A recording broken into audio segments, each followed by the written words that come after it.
In this video we will talk about functions, but before we can really discuss functions we must first define a relation and give some examples of relations. So a relation is a correspondence between two sets. These sets really can be anything as long as there's a correspondence. So for example, if we have a set of students and then we have a set of pets, and we say that Mike has a dog, let's say that Molly has a cat, let's say that Sarah has two pets and she has a rabbit and a snake. So there's the correspondence. Now this is considered a relation.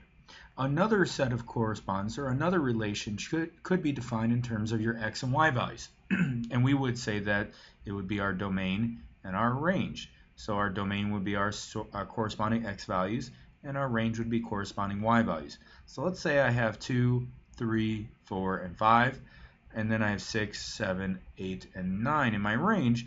And again, the lines here between the two sets just simply define the relationship between the two.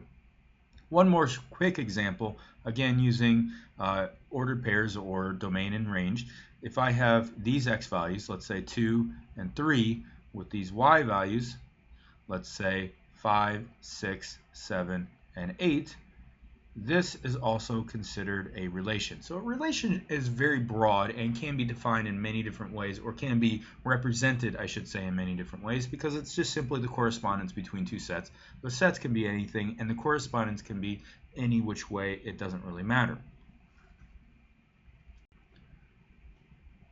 A function is a relation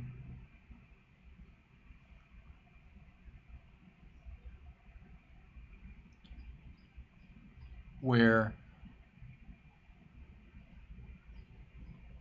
each element of the domain corresponds with exactly one element of the range.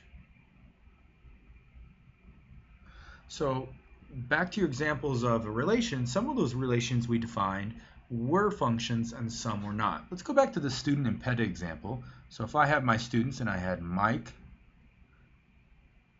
Molly, and Sarah, with the pets of a dog, cat,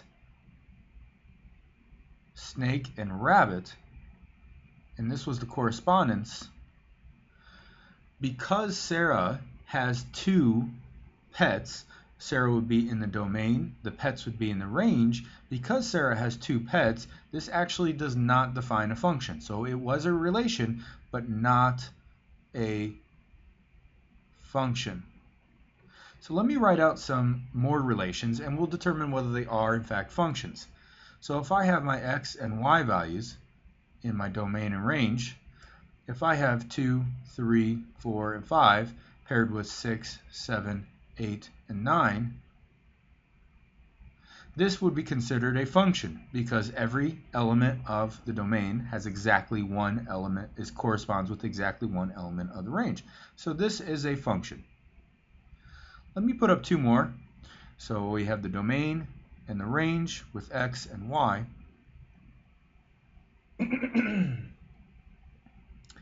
Elements of my domain will be 3 and 4.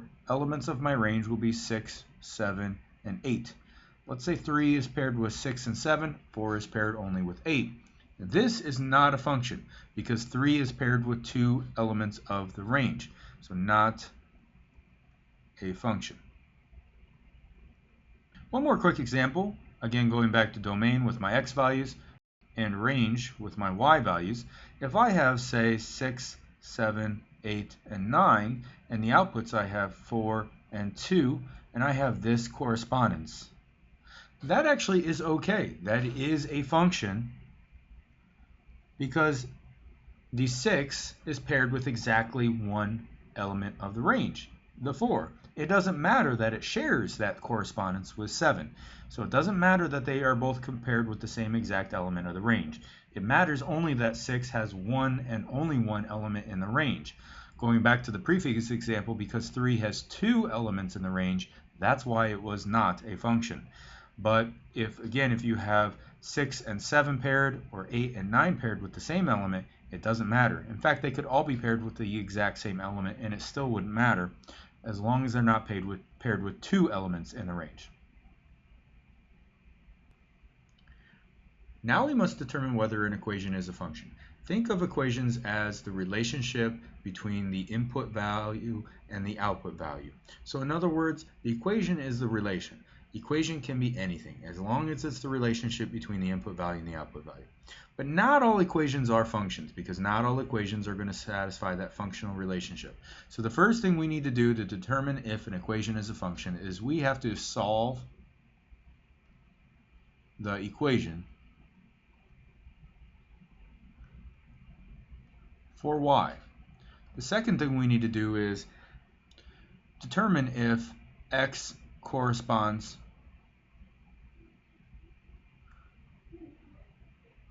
with more than one y.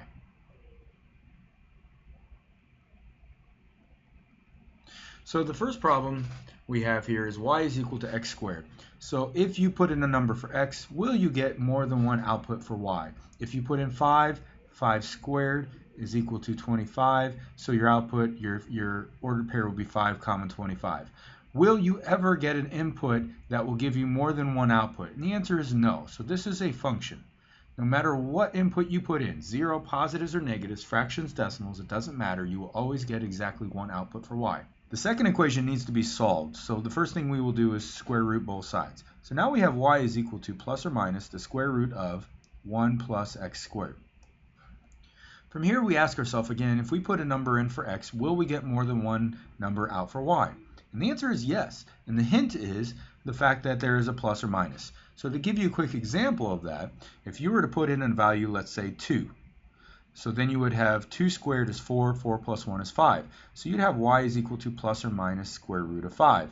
That means you would have an ordered pair of 2 comma square root of 5 and 2 comma negative square root of 5. So the hint is the plus or minus, and that was going to give you 2 outputs. So this is not a function because of the plus or minus.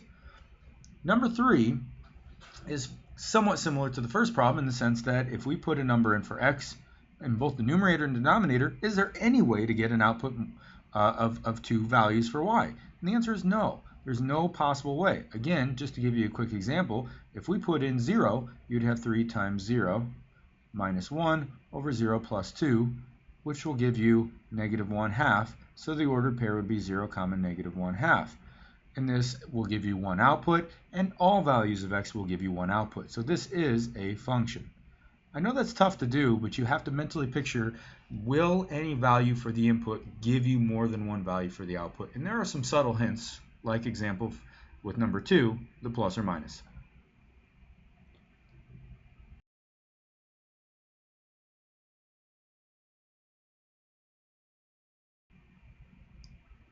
Next, we're going to practice evaluating functions. So for this function, f of x equals x squared minus 1 over x plus 4, we are going to evaluate at these particular values, which really means we're going to substitute the variable x with the values that I'm giving you. So for negative 1, we will replace the variable x with negative 1 and do order of operations to simplify. So negative 1 squared is 1 minus 1 over negative 1 plus 4. Well, 1 minus 1 is 0 over 4, which makes this just simply 0. So the ordered pair, by the way, will be negative 1 comma 0. So f of negative 1 is equal to 0. That's 2 ways to write it. So what f of negative 1 equals 0 really means is that for the input value of negative 1, the function is defined as 0. So the corresponding output would be 0. For number 2, we are going to input negative x. So we have negative x parentheses squared minus 1 over negative x parentheses plus 4. In this case, we can't actually get a numerical value for an answer, but we can simplify as much as possible. So negative x squared is just x squared, because a negative times a negative is a positive, minus 1 over negative x plus 4. There's really nothing else we can do with that, so that is simplified and completely done. Number 3, we have negative f of x. What that means is we are going to write f of x inside the parentheses and put a negative on the outside. So we'll have x squared minus 1 over x plus 4. Essentially what we will be doing now is distributing that negative to every part of the function. So it'll be negative x squared plus 1 over negative x minus 4. The last problem is asking us to substitute x plus h in for x. So we will have in parentheses x plus h squared minus 1 over x plus h plus 4. Now don't forget x plus h squared, you're not just squaring the parts, so just a quick note off to the side, you're actually taking x plus h times x plus h. And when you do that, you should get x squared plus 2xh plus h squared, and then minus 1 all over x plus h plus 4. And really there's nothing else you can do with that. You can't simplify it anymore, and that's your final answer. Yippee-ki-yay!